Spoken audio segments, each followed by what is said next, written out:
Assalamualaikum warahmatullahi wabarakatuh. Pancasila merupakan ideologi negara yang tak tergantikan, di mana makna yang terkandung merupakan hasil dari perjuangan yang menjadi sejarah emas bagi generasi selanjutnya. Tumpah darah tak akan menghambat gerak laju para pejuang dalam mengusir penjajah. Sebut saja kesatria yang gagah perkasa satu ini.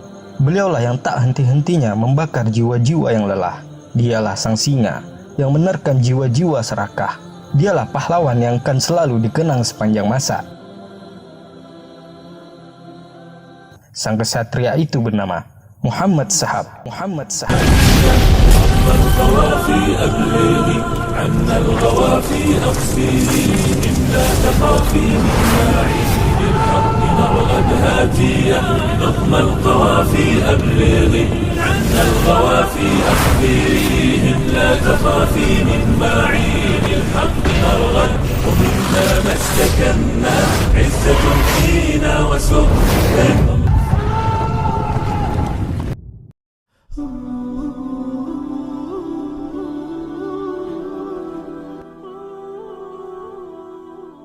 Beliau rahimahullah bernama Muhammad Shahab, lahir pada 1 Januari 1772 Masehi di Bonjol, Pasiaman, Sumatera Barat.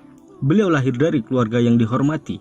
Ayah beliau bernama Khatib Buyanuddin Shahab dan merupakan seorang alim ulama yang berasal dari Sungai Rimbang, Suliki, Kabupaten 50 Kota. Sedangkan ibu beliau bernama Hamatun. Sebagai anak seorang alim, sudah tentu sang ayah menjadi guru pertama dalam memupuk keilmuan di dalam bingkai kehidupan Muhammad Shahab. Sepeninggal sang ayah, Muhammad Shahab meneruskan girahnya dalam menimba ilmu. Pada tahun 1779 Masehi, sang ayah meninggal dunia. Muhammad Shahab pun terus mengasah keilmuannya dari sang kakek, Khatib Bandaru, yang juga seorang alim. Dari sini beliau diberi gelar oleh sang kakek, Peto Syarif. Namun, keinginan belajar terus menggebu di dalam dada. Beliau pun dikenalkan kepada Tuanku Nantuo, yang dikenal tegas dan tidak kompromi, namun dengan cara damai. Pada umur 28 tahun atau pada tahun 1800 sampai 1802 Masehi, beliau rahimahullah melanjutkan pendidikannya ke Aceh. Kemudian beliau pun lanjut menimba ilmu kepada seorang mu'alim yang dikenal sangat tegas yang bernama Abdullah, atau lebih dikenal dengan nama Tuanku Nan Renceh dari Kamang. Tidak heran jika Muhammad Shahab kelak diberi julukan Malin Basa atau mu'alim besar. Dalam sejarah dijelaskan juga, beliau rahimahullah juga dididik militer seperti memanah, berkuda dan menombak. Kepiawaiannya dalam seni berperang menjadikannya kelak disegani oleh lawan-lawannya.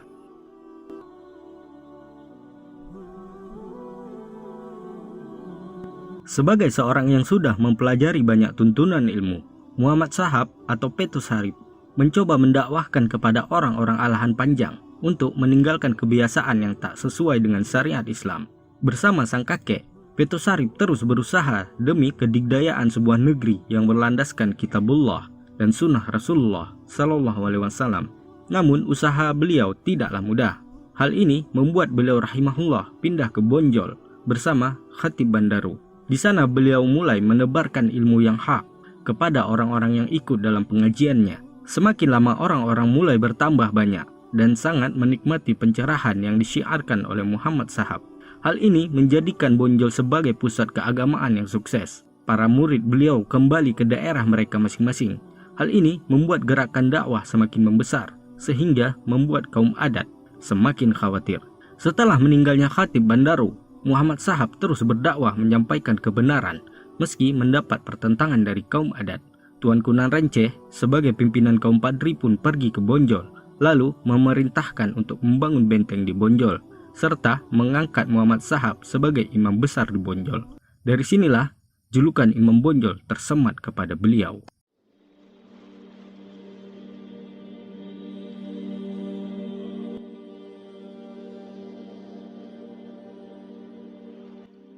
Sedikit kita bahas tentang gerakan Padri. Perlu diketahui, Padri sendiri adalah sebutan yang disematkan oleh Belanda untuk mengadu domba antara ulama dan masyarakat. Padri lebih condong kepada sebutan pendeta-pendeta.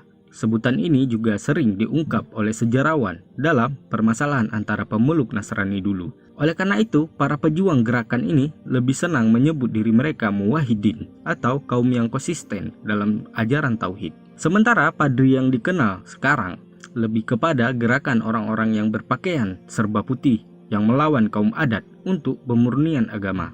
Gerakan ini bermula sejak pulangnya 3 ulama dari tanah suci Mekah, yaitu Haji Miskin dari Pandai Sikat atau Luhak Agam, Haji Abdurrahman dari Piabang atau Luhak 50, dan Haji Muhammad Arif dari Sumani atau Luhak Tanah Datar yang bermukim di Mekah, Saudi Arabia, dan pada tahun 1802 Masehi mereka kembali ke Sumatera Barat. Ketiganya menganggap masyarakat di daerahnya telah jauh dari syariat yang sebenarnya.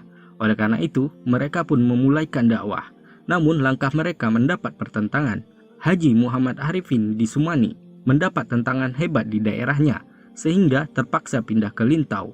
Haji Miskin mendapat perlawanan hebat pula di daerahnya dan terpaksa harus pindah ke Ampat Angkat. Hanya Haji Abdurrahman di Piabang yang tidak banyak mendapat halangan dan tantangan. Kepindahan Haji Miskin ke Ampat Angkat membawa angin baru, karena di sini ia mendapatkan sahabat-sahabat perjuangan yang setia.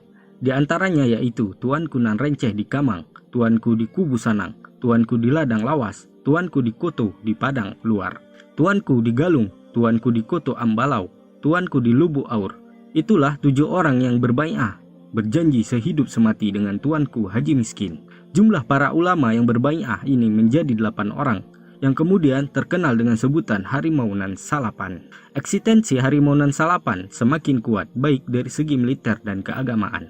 Gerakan ini pun juga kelak dikenal dengan Gerakan Padri yang dipimpin oleh Tuanku Nan Renceh rahimahullah. Sedangkan Tuanku Mansiangan menjadi imam. Beliau dikenal sebagai alim yang disegani dan tegas dalam memperingati kemaksiatan yang terjadi di tengah masyarakat saat itu. Gerakan Padri terus kuat dan berkembang. Sementara itu, para penghulu di luar Kamang yang telah mendengar adanya Gerakan Padri ini ingin membuktikan sampai sejauh mana kemampuan para alim ulama dalam perjuangan mereka untuk melaksanakan syariat Islam secara utuh dan murni. Bertempat di Bukit Batabuah dengan Sungai Puar, di lereng Gunung Merapi, para penghulu dengan sengaja dan mencolok mengadakan penyabungan ayam, main judi dan minum minuman keras yang diramaikan dengan bermacam pertunjukan. Para penghulu itu dengan para pengikutnya seolah-olah memancing apakah para ulama mampu merealisasikan ikrarnya untuk betul-betul melaksanakan syariat Islam. Pasukan Padri mampu mengusir mereka di Bukit Batabu. Dari Kamang, operasi pasukan Padri ditunjukkan keluar, yaitu Padang Rarap, dan Guguk jatuh ke tangan kaum Padri. Lalu daerah Candung, Matur, dan bahkan pada tahun 1804 seluruh daerah Luhak Agam telah berada di dalam kekuasaan kaum Padri. Di Luhak 50 kota berjalan dengan cara damai, dan orang-orang di sana berjanji akan membantu setiap saat.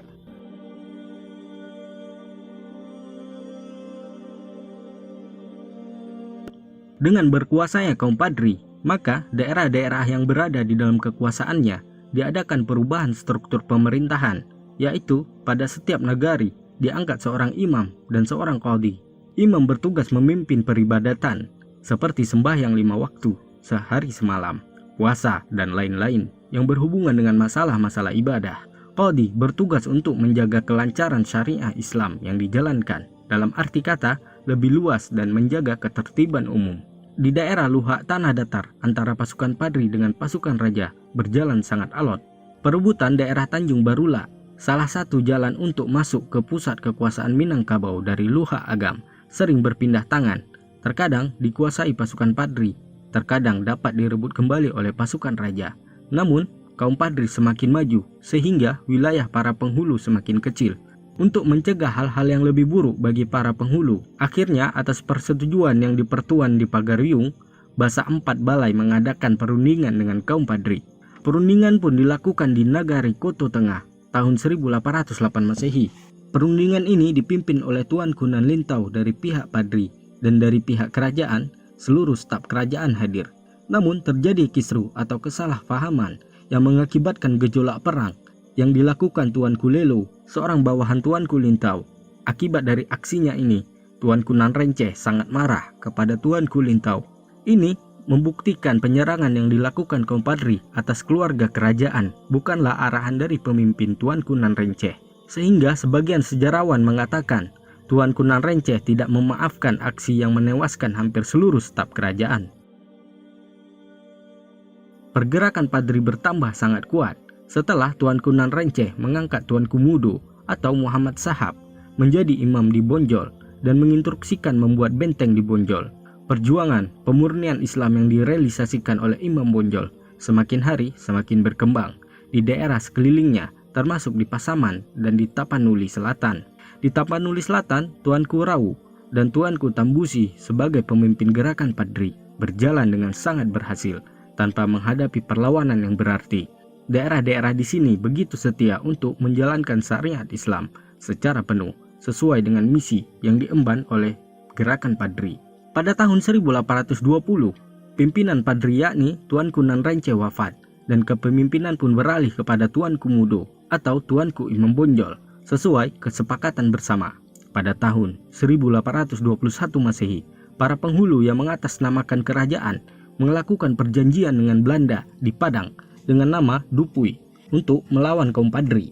Imam Bonjol langsung menghadapi bahaya besar di depan matanya. Ia bergerak ke Semawang. Girah dalam mempertahankan tauhid dan tanah air membuat Belanda hanyut dalam ketakutan. Hal ini tampak ketika Belanda mencoba memasuki Lintau. Kaum Padri dengan gagah perkasa mampu membuat pasukan Belanda bercerai-berai. Pada tahun 1822 Masehi, koalisi Belanda di bawah pimpinan Letnan Kolonel Raff menyerang Pagaruyung. Pertempuran sengit terjadi, korban dari kedua belah pihak banyak yang berjatuhan. Karena kekuatan yang tidak seimbang, akhirnya pasukan Padri mengundurkan diri dari daerah Lintau setelah meninggalkan korban di pihak Belanda yang juga cukup besar. Kegigihan pasukan Padri dalam membela agama dan tanah air membuat Belanda harus berpikir keras untuk melakukan perlawanan. Awal tahun 1823, Kolonel Raff mendapatkan tambahan pasukan militer dari Batavia. Dengan kekuatan baru, pasukan Belanda mengadakan operasi militer besar-besaran untuk merebut seluruh luhak tanah datar. Tetapi di Bukit Marapalam terjadi pertempuran sengit antara pasukan Belanda dan pasukan Padri selama 3 hari 3 malam, sehingga Belanda terpaksa harus mengundurkan diri. Tetapi operasi militer Belanda itu diarahkan ke luhak agam seperti daerah Biaru dan Gunung Singgalang. Pertempuran sengit terjadi antara pasukan Belanda dengan pasukan Padri. Namun, karena kekuatan pasukan Belanda jauh lebih besar, akhirnya daerah-daerah itu dapat direbutnya. Kemenangan pasukan Belanda diikuti oleh tindakan biadab dengan jalan melakukan pembunuhan massal terhadap penduduk, besar kecil, laki-laki maupun perempuan. Namun, tidak beberapa lama pasukan Padri berhasil merebut wilayah kekuasaan Belanda kembali. Hal ini membuat Belanda hancur dalam berpikir untuk menumpas lawannya. Kesulitan Belanda sebenarnya dikarenakan saat itu mereka menghadapi 2 gelombang besar, yakni pertempuran dengan pasukan Padri di bawah Tuanku Imam Bonjol dan Perang Jawa di bawah Diponegoro rahimahullah. Taktik busuk pun dilakukan oleh Belanda dengan berpura-pura baik. Mereka pun melakukan perjanjian damai pada tahun 1825 yang dikenal dengan Perjanjian Masang. Namun, setelah Belanda berhasil menyelesaikan pertempuran mereka di Jawa, mereka pun melanggar perjanjian dengan menyerang Nagari Pandai Sike, serta menyerang basis pertahanan Padri dengan kekuatan besar. Pada tahun 1831 Masehi, Katiagan, kota pelabuhan yang menjadi pusat perdagangan kaum Padri, direbut oleh pasukan Belanda. Kemudian, berturut-turut Marapalam jatuh pada akhir 1831 Masehi. Kapau, Kamang, dan Lintau jatuh pada tahun 1832. Dan Matur serta Masang dikuasai Belanda pada tahun 1834. Kemenangan yang terus-menerus ini menjadikan Belanda semakin menampakkan jati diri mereka. Mereka melakukan berbagai hal yang membuat penghulu-penghulu yang melakukan perjanjian mulai gerah dan geram. Di antaranya, menjadikan masjid sebagai tempat asrama militer dan tempat minuman-minuman keras, mengusir rakyat kecil dari rumah-rumah mereka, pembantaian massal, pemerkosaan terhadap wanita-wanita, memanjakan orang-orang Cina dengan memberi kesempatan menguasai perekonomian rakyat. Rasa girah, perjuangan pun tumbuh di benak sanubari mereka untuk melenyapkan jejak Belanda di tanah tercinta.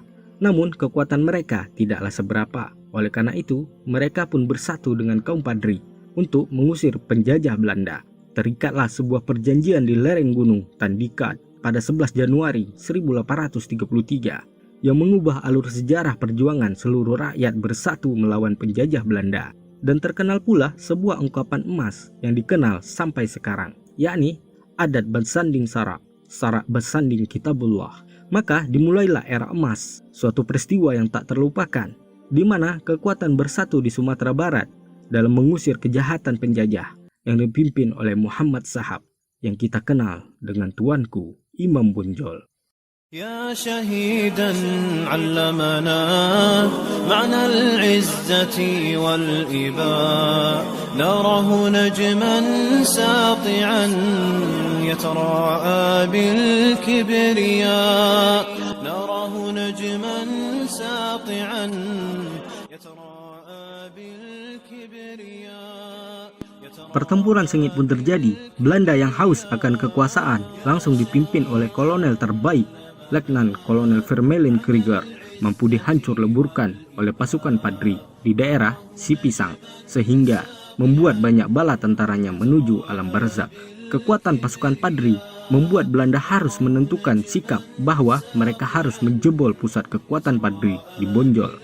Mereka pun melakukan serangan-serangan di daerah sekitar demi basis kekuatan mereka dalam menjebol benteng Bonjol. Hidup mulia atau mati syahid.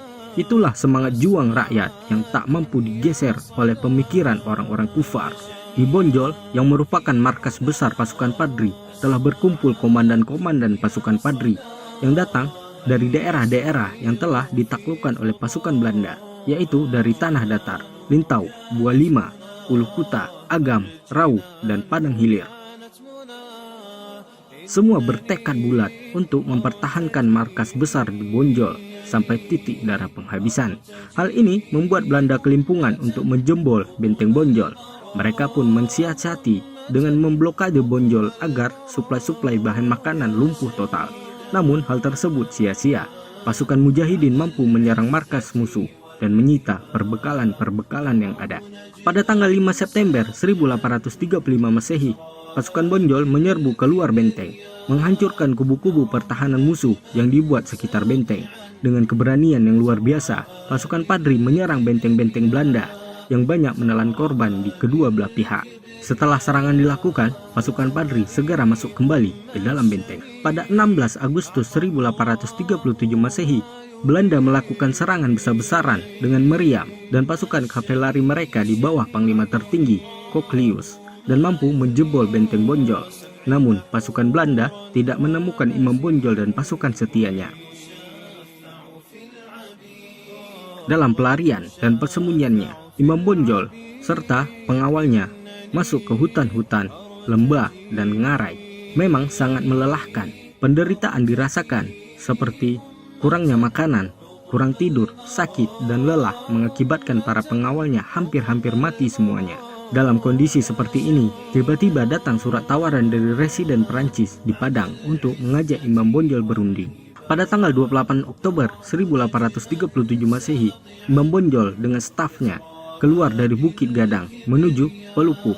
Sesampainya di Peluku, bukannya perundingan yang terjadi, tetapi pasukan Belanda telah siap menangkap Imam Bonjol dan stafnya, karena Imam Bonjol dan stafnya tidak membawa senjata sesuai dengan syarat-syarat perundingan. Akhirnya, dengan mudah pasukan Belanda menangkap Imam Bonjol serta stafnya. Dari Pelupu, Imam Bonjol dibawa ke Bukit Tinggi dan terus ke Padang. Pada tanggal 23 Januari 1838 Masehi dipindahkan ke Cianjur, dan pada akhir tahun 1838 Masehi Imam Bonjol dipindahkan ke Ambon. Baru tanggal 19 Januari 1839 Imam Bonjol dipindahkan ke Manado. Disinilah beliau menemui ajalnya pada tanggal 8 November 1864 Masehi.